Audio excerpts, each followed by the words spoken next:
1、2、3。And we are back.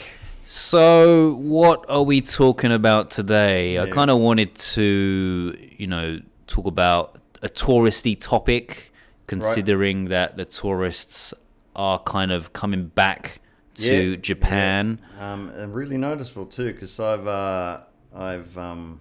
noticed a lot of tourists now out and about. Well, actually, on my way to the bar tonight, it's kind of like early evening, down to Nukikoji, the big shopping arcade. Yeah, which runs through the center of Sapporo, I guess. Right. There was, there's the omiyage souvenir shops. Right. And there was just a massive group of Chinese tourists. You notice that the person holding up the flag. They're back. And I just saw like a massive group of people lining up. So what are these people lining up for? And then when I got closer, then realized, they're in front of a souvenir shop, and that's what they do, right? They come over, and for some reason the tour guys always take them to these crappy souvenir shops. Make them spend loads of money. They also go to a lot of, I've noticed, the drugstores. Yeah, right. Yeah. So I guess drugs are cheap here compared to their home countries, or maybe Japan is famous for their Japanese cosmetics. Yeah, I mean, I know you wear cosmetics and a bit of eyeliner, soft glow you use. I wear skin whitener. Check out the YouTube channel; you can see Ben's soft glow as we speak. But before we get on to that, I was just going to go over a couple of news articles that I watch. I just sort of throw in there. All right. Throw in there. Yeah. Well, you notice these days. What's happening? Tokyo is getting strict on riding bicycles. Really? Yeah, man. Wow, that's kind of They're giving counterproductive, isn't it? People are getting fined. So they're saying drive more. Drive more. Use more gas. Ride. If there was only some sort of test you could do, like a proficiency test, and if you pass that test, you get some sort of license for your bicycle. A certificate would be nice. Yeah. That'd be very useful. Yeah. But that's kind of big news, or biggish news. Well, they were doing that in Sapporo too, because they're getting rid of parking areas for bicycles in town. Right. So you have to almost rent a bicycle. There's like a park and ride thing where you have to pay a couple hundred yen. Right. And if you ride your bike into town, there's nowhere to park it unless you take it to a paid parking area for bicycles. Right. Yeah. Which really sucks. Well, I guess in winter you're not going to have that problem. Well, some people have snow tires. Oh, yes. Not me, but I know people that do. Some friends of ours.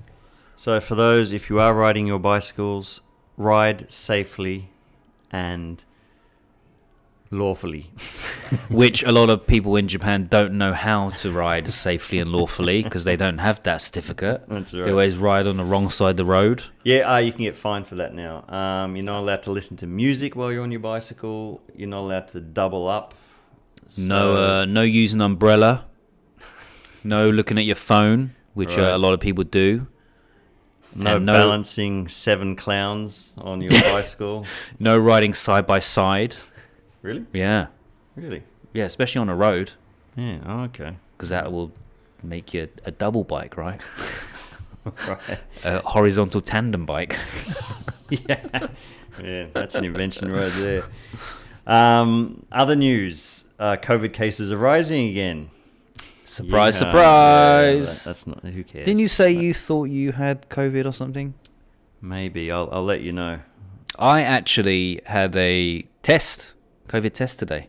Oh. Yeah. What did it come back as? Negative. Of course negative, Mal. Otherwise I won't be here. Stop licking my hand. No, I went to... There was a free place that you can get tested in town. Well, I might get tested tomorrow. You could get tested tonight if you want, because it closes at 7. Well, let's do it. Yeah, let's do it together. What'd you do on the weekend? I got tested. Awesome. Well, no, because I've been hearing a lot of people have been getting COVID. A lot of my students have been getting it recently. So I just thought I got the nasal test, which is not the PCR one. So I heard it's not very reliable. Apparently, the antigen one is called. Okay. But How you far can, up in your nose does it go? She said about 3 inches. You have to push it up. Yeah, no, I'm not doing that. Swirl it around like 5 or 6 times, both nostrils, and they can let you know the result in 10 to 15 minutes, which I guess is another reason to think it's not very accurate. One time I had the flu in Japan. They gave me this swab up my nose. And as she was she missed my nose, by the way. She went up outside of my nose, and I saw this thing going up in front of my eye. Because you couldn't see, because my nose was blocking. I'm like, what are you doing? She goes, oh, it's not in your nostril. I'm like, no, it's in my face, you idiot. And it went up into it's quite painful, isn't it? When they do it. It's more painful than the flu. Well, but for this one, you do it by yourself. So you stick it up your own nose, and they just watch you do it. Yeah. So there's like separate booths, maybe 5 booths or something like that. They getting off on that? They're like, yeah, put it in higher. Yeah, higher. Rub your nipples. All right. Other things in the news: a guy called Hideaki Takizawa has left Johnny's. Johnny's is the biggest boy band agency group in Japan, in the country. I don't know who this guy is. Either do I, but it's upset and shocked every Japanese person apparently, because my this teacher I work with, she's like, oh, have you heard the news? No. Anyway, that guy left. Other news: Japanese bra makers are placing a bigger spotlight on smaller bra sizes. Ben, that's great news for you, because I know how. Hey, more than a handful's of waste is all I can say. Right. And my last new article is, do you know Ghibli? Ghibli? Yes, I do. I'm a big fan of. You're a big fan of Ghibli. Ghibli. Ghibli is the Ghibli theme park has opened. Reopened. Yeah, the one in Tokyo. No, it's new, I think. Which one is, or where is it? Well, there's a few. There's the Ghibli Museum. Yeah, that's the one I'm thinking about. Yeah, no. That one's good, but apparently you can't take photos inside, which kind of sucks for lots of fans, right? But this new Ghibli theme park has opened, and there aren't any rides or anything like that, but they do have an interactive space where you can insert yourself into scenes from your favorite movies. Virtual reality stuff. You can take a selfie with No Face, Cal Nash, that guy from which movie? Spirited Away. That was a guess. It's a good one. It's the only one I know. It's pronounced spirited. What are you talking about? For those who don't know who Ghibli is, it's Matt doesn't, clearly. I've seen 3 or 4 of their movies. They've been showing quite a few on TV recently. There's Howl's Moving Castle. That's a good one. Yep. Laputa. Yep. The Castle in the Sky. Oh, yep. That's my wife's favourite one. I thought it was all right. For those who don't know Ghibli, that's kind of the Japanese version of Pixar, I guess. They produce a lot of animated movies, very fantastical. Yeah, classic kind of animation. It's no 3D. The comic style version. Yeah, and they have a very unique kind of look. Yeah, tone. Right. Good word there, Ben. A bit like your glowing skin. Nice tone. The company was founded in 1985. They're worth billions of dollars. 5 of their movies have been in the top 10 grossing movies in Japan. I'm going to name you a couple. I've named a few already. Yeah, Spirited Away. Probably the most famous one is Spirited Away. Ponyo. Grave of the Fireflies, which is a tear-jerker of a movie. Do you recommend it? Yeah, it's so depressing. It's so sad, isn't it? It is. It's not what you'd expect from a Ghibli movie, basically. Like your standard classic ones. It's set in World War II during the... Anyway, it's pretty... It's about a brother and his younger daughter, sister. Yeah. Ponyo's a good one. That's the. Oh, that's a tearjerker. Is it? No, I haven't seen it. I actually haven't seen it either. I've just heard it's good. Castle in the Sky. There's that Princess Mononoke, which has that giant wolf. That's cool. I like that one. That's a tearjerker. What's one of his really early ones? Well, they say the Castle of Cagliostro it's not a Ghibli movie, but it is tied in with the studio, and that's that. I haven't seen it. Okay. I'm trying to think of what's that classic one. So it was like in the 80s, with the big grey. Oh, Totoro. Totoro. Yeah. Oh, that's probably that's the symbol for their studios. Totoro is a giant grey. I don't know what it is. It looks like a bear, but obviously it's like a fantasy monster kind of thing. And there's also that cat bus. Yeah, the bus cat. Cat bus. The cat bus. Don't. Check if you're a bit of an anime buff. Check out Ghibli movies. They're quite good for adults and kids. Yeah. Very, very creative. I found a pretty interesting news story. The Japanese government are seeking power to turn down private home air conditioners remotely. Yo, wow. Yeah. So they're trying to push this, new law through that they can control home air conditioners. Really? So when it's like really hot, they can just turn them off. Wow. Because apparently the power it consumes from home air conditioning is one of the biggest energy consumptions in the country. Yeah. Okay. Yeah. So burn. Yeah. Or freeze. I think for us being in Hokkaido, probably not such of an issue because we get pretty cool summers. I think like this year, I used our air conditioner maybe a handful of times. Right. But if you're down in Tokyo, you're going to need that. That's like months of just like really really humid, uncomfortable, people dying of heat stroke, right? Yeah. Well, you're lucky, Ben. I live in a box under the bridge. Yeah, you don't have air conditioning, right? No. Well, you got the natural air from under the bridge, which is usually quite cool down there anyway, right? It is, man. It is. Thanks for feeding me too, by the way. Yeah. No worries. And also one more news story before we launch into Ben's fantastic, super exciting topic. Well, this actually is quite a good segue into the topic, and it's about Air Asia X. Oh boy, man, they owe me money, by the way. They owe me money too, but they're opening flights to Tokyo, resuming this month. Awesome. In October, and in December they're going to be resuming flights to Sapporo. Awesome. So we can finally redeem our credit coupons. Credit, man. Yeah. Did you get your stuff back?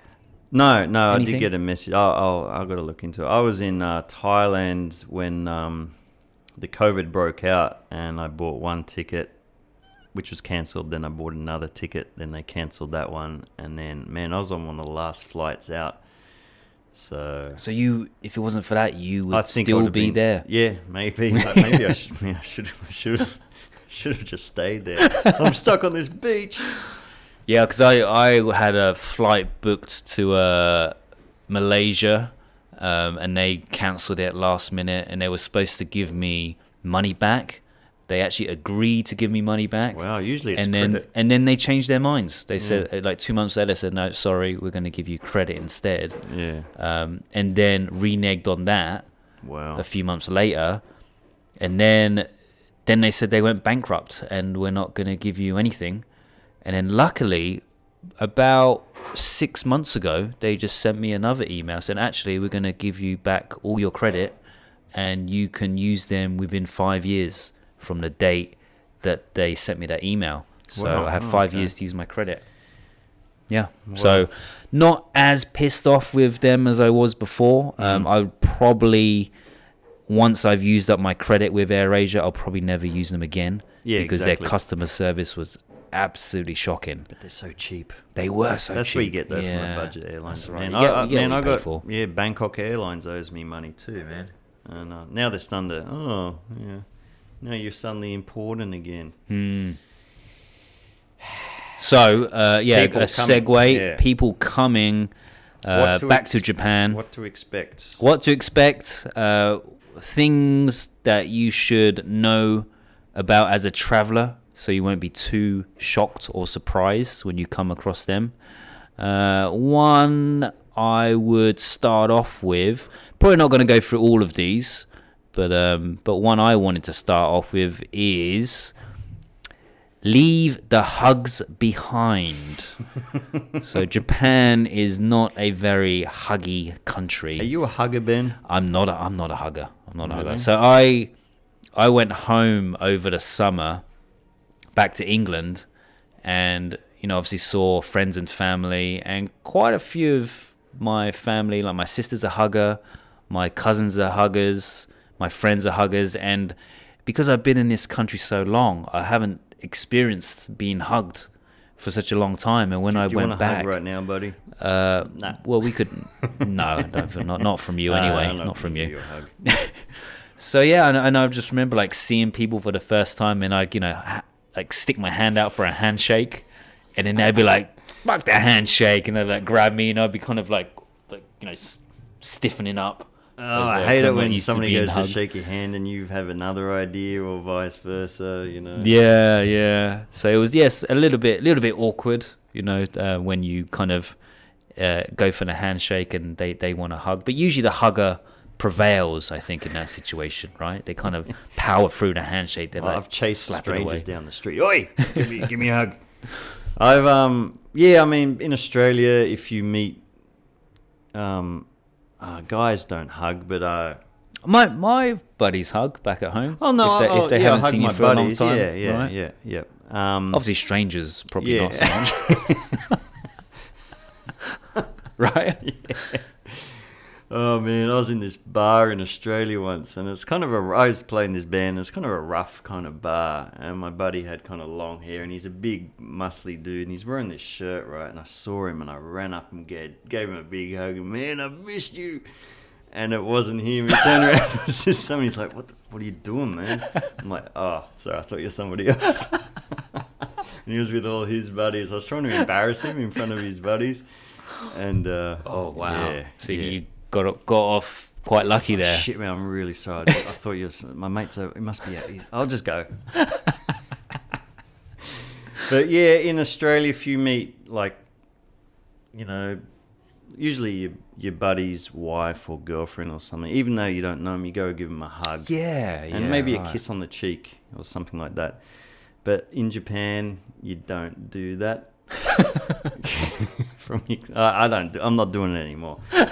Because I remember one time I was out with a couple of good buddies, and I knew one of their wives pretty well, and she always gives me a hug, or I give her a hug. She's kind of a hugger, right? She's fine, man. So I gave her a hug. Hey, how's it doing? And my other buddy's wife, who I only met her once or twice. Hey, how you doing? I went to give her a hug, and it was so awkward. And was it the one where like her hands were down by her waist? Oh, and just like kind of stiffened up. I kind of leaned in, and it was anyway. And I was like, I'm never. Did she hug you back? Not. Or was it like the kind of like distance hug? No. It was just uncomfortable the whole way around. So maybe because I wasn't wearing any clothes. That was probably it. That was probably it. So from now on, you're not gonna hug your friends' wives unless I know them really well, unless I've met. Unless you know you're gonna get a hug in return. Yeah, but not. Do you hug my wife when you see her?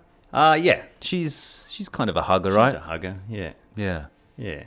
She doesn't hug me though. It's funny, isn't it? Same with my buddy's wife. Man, why does my wife hug you? She doesn't hug me.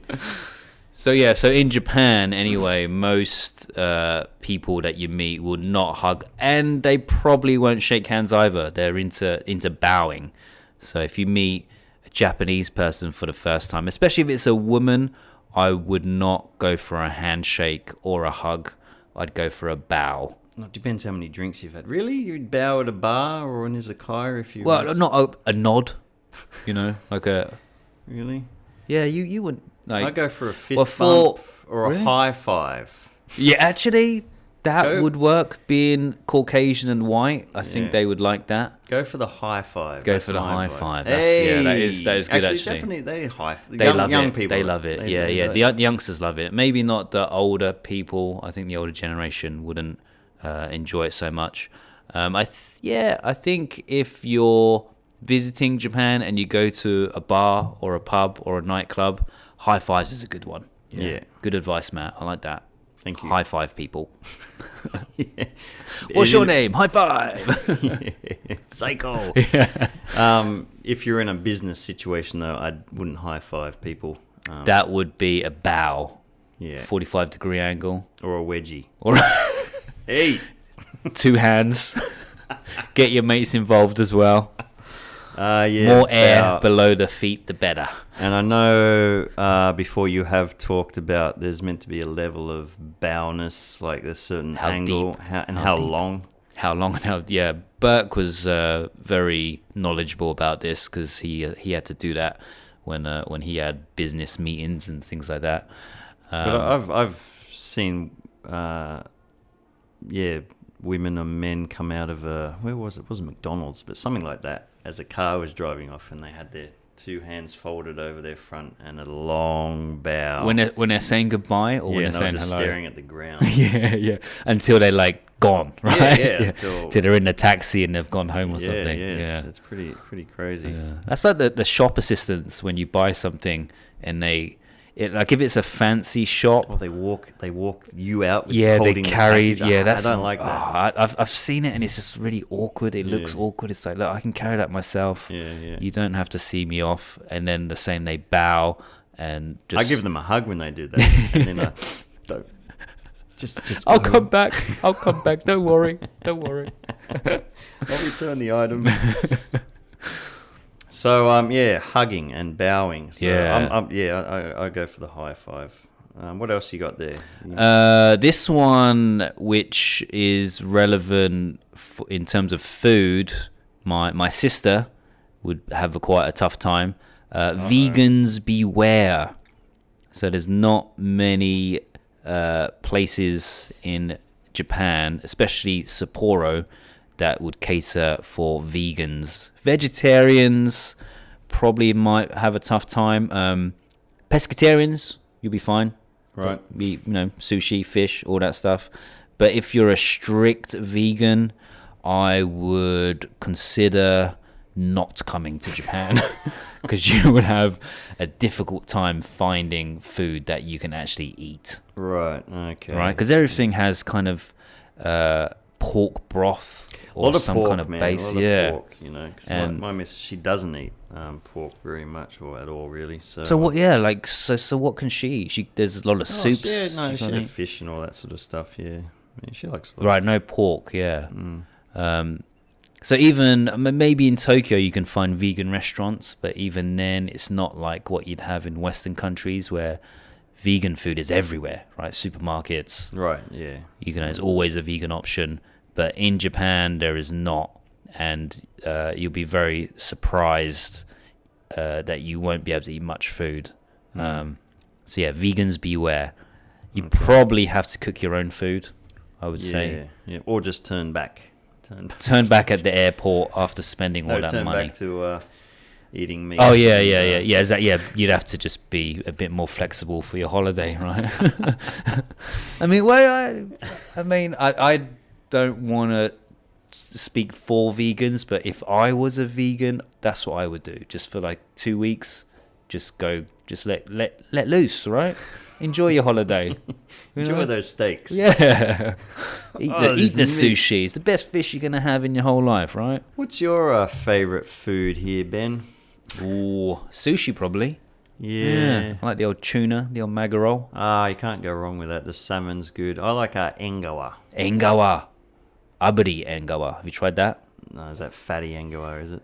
Yep. And there's also the, it's kind of like cooked a little bit where they get the blowtorch. Oh, yeah. So it makes it a bit more juicy. Engawa is a flatfish, I think. Flounder. It's flounder, yeah. Yeah. You don't know how proud Ben looks knowing that. I always make a point of researching my sushi when I eat it. I like to know what I'm putting in my mouth. I recommend people coming to Hokkaido, obviously not vegans, but soup curry is very good. Ramen, people like ramen. I'm not a huge fan of ramen. Ramen you can get anywhere, like all over the country. Every city or prefecture has their own kind of specialty, right? And in Hokkaido, it's miso ramen. But soup curry is one of the foods that are quite unique to here. Yeah. Where you can't really get it anywhere else. No, you can't. No, it's very good. And Burger King. Burger King. We have 2 branches in Sapporo. I do like my Burger King. Again, vegans maybe not so much. But I think it is pretty difficult to find vegan, vegetarian food. Yeah. Okay. All right, let's go for another one. Probably something, if you're coming from England anyway, that you'll be surprised about is that a lot of people are still wearing masks. So be advised to bring some, because there are places that actually still have signs saying that they won't let you in unless you have a mask. Restaurants, I think, definitely. A lot of sightseeing places, I'd imagine. I remember when I did that trip around Hokkaido, a lot of the museums and stuff were no entry unless you got a mask. Yeah. Convenience stores have that sign on the door. I've stopped. I don't wear my mask very much anymore. Really? Yeah. Like, so you're one of those people, eh? Well, I leave the house and I forgot to bring my mask. Stuff it. I'll be quick. You're one of the few that don't wear masks, because there are a very small number when I can. I'll wear it. I've said too much. Pack a few masks, but you can buy cheap masks here at the great shops here called Daiso, Daiso. Yeah, and for those listening, it's a 100 yen shop. You can buy nearly everything there. That's where Ben gets his foundation from. There's a few other shops. Yeah, drugstores all sell them. Convenience stores all sell them. So if you forget to bring one or you've lost yours, you can easily pick one up anywhere, basically. But good to just pack some just in case. I've got one here for people coming over. Don't be intimidated by the toilets. I love the toilets here. I'm not intimidated. Are you, Matt? Only when I see you hanging around the toilets. Ben, are you hanging around the toilets again? Again? It's my favourite hangout spot. Yeah. Well, they even have the new, I guess they're not that new, but the flushing sound. So when you're taking a dump or something, you can play some fake flushing. They should have a whole bunch of sound effects, screaming. I reckon depending on where you go, if you go to like a fancy department store like Daimar or something, they'll have some music that you can probably play. Yeah. But they're all heated toilets. I love them, man, because like in England they don't have those. No, so in Australia. I'm surprised toilet technology hasn't really been copied overseas. Yeah, maybe they just don't appreciate toilet time as much as the Japanese do. Yeah. For those coming, I recommend that you check up on your kanji for the big flush and the small flush. Strong and weak is also a good one, because I still get those mixed up because they're quite similar. But the flushing is actually on the side of the toilets, a lot of them now, and it's a little button on top of that panel. Usually I'm waving my hands all over the place. Where's the damn flush? But you enjoy the spray, the bidet. The bidet. There's the bidet, and then there's the butt wash, right? So the bidet is for the ladies, I'm guessing. I like the pressure adjuster.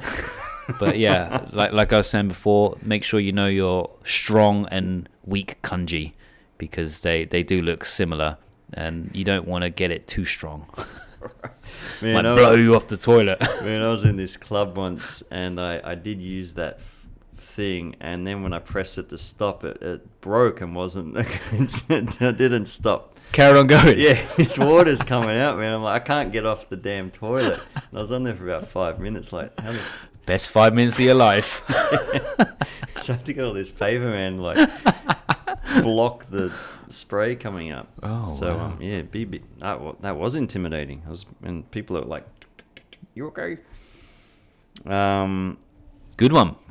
Yeah, toilets are pretty good here, man. Yeah. Yeah. Learn your just check it out, man, before you need to flush, I guess, you know. This is a good one.